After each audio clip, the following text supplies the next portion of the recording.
Le 8 mai, lors de la réunion extraordinaire de la Communauté de développement d'Afrique australe, SADC, tenue à Windhoek en Namibie, il a été décidé du déploiement d'une force régionale pour établir la paix et la sécurité dans l'est de la RDC.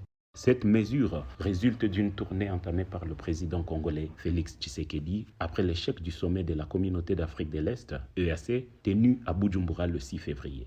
Déçu de la permissivité de la force régionale de l'EAC qu'il accuse de cohabiter avec le M23, Félix Tshisekedi voit en la SADC une alternative à l'EAC pour la résolution de la crise. Mais mesure-t-il les risques que pourrait constituer la superposition des forces ayant des ambitions divergentes? Bonjour, je m'appelle Henri Pacifique Mayala, je suis le nouveau coordonnateur du baromètre sécuritaire du Kivu.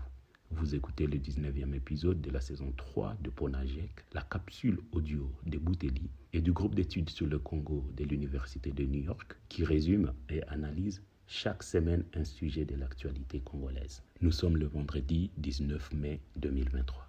La décision de la SADC semble favorable à la stratégie du président Félix Tshisekedi pour la pacification de l'Est de la RDC.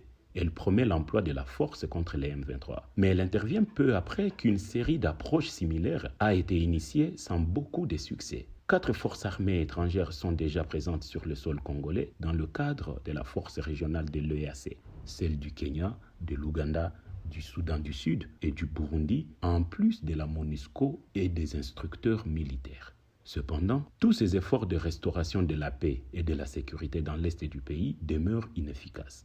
Au sujet du déploiement de la SADC, plusieurs questions de fond demeurent non élucidées. Si les chefs d'État ont demandé que le déploiement ait lieu avant les échéances électorales, sa date exacte n'a pas été rendue publique. Le mécanisme de financement pour le déploiement de cet énième contingent n'a pas été précisé, ni les effectifs que les pays de la SADC qui contribuent déjà à la MONUSCO pourront mobiliser. Il faudra aussi tenir compte du fait que plusieurs pays membres de la SADC entretiennent des relations diplomatiques privilégiées avec le Rwanda, principal soutien du M23. Le Mozambique accueille par exemple un contingent de l'armée rwandaise en réponse à l'insurrection d'un groupe armé islamiste. En outre, la tenue d'un sommet quadripartite avec tous les acteurs internationaux présents sur le terrain pour une harmonisation des attentes, pourrait avoir des conséquences sur la nature du mandat et la chronologie du déploiement des troupes de la SADC. Un autre fait inquiétant, l'Angola, pourtant membre de la SADC et un partenaire historique du Congo, n'enverra pas ses troupes combattre dans l'est du pays. S'exprimant sur France 24 le même jour à la suite du sommet de la SADC, le président angolais João Lourenço a indiqué que son contingent serait notamment là pour assurer la sécurité aux éléments du M23 qui seront placés dans un centre de cantonnement.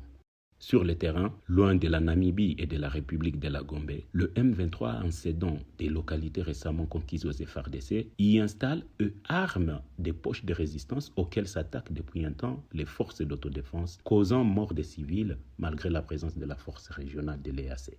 Qu'en serait-il d'une approche qui proposerait la réforme et la restructuration des FARDC? Le président Félix Tshisekedi, qui par ailleurs prône la stratégie du tout sécuritaire, choisirait ainsi de rediriger les fonds alloués aux instructeurs et à la force régionale pour investir dans les FARDC. Vous pouvez rejoindre notre fil WhatsApp en envoyant GEC ou Ebouteli au +243 894 110 542 pour recevoir Ponajek chaque vendredi sur votre téléphone. À bientôt.